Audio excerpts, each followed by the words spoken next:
It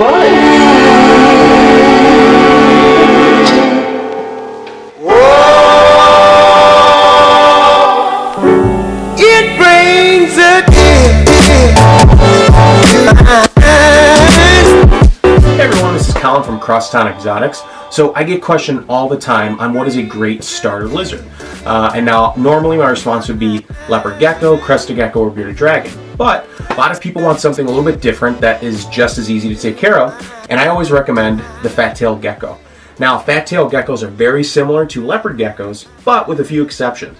Their husbandry and their diet. Fat-tailed geckos are from Western Africa. They go as far west as Senegal, but as far north as northern Cameroon.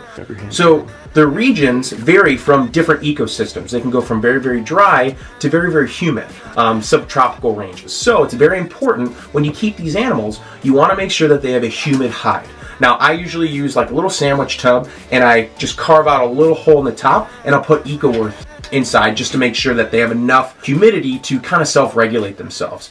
Tank-wise, the Exoterra Lowboy, it's an 18 by 18 by 12, would be absolutely perfect for it, or a 10-gallon tank.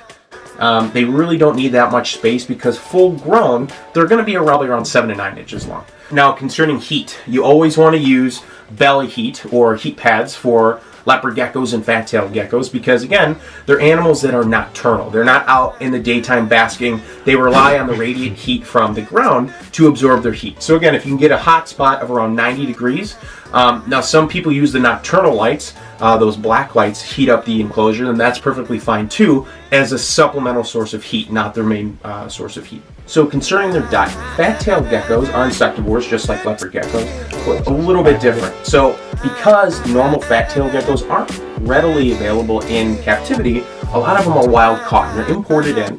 Now in the wild, they're used to a lot of movement when it comes to eating, so crickets and dubia roaches are something that they love to eat. Now leopard geckos, a lot of people just feed them mealworms and superworms.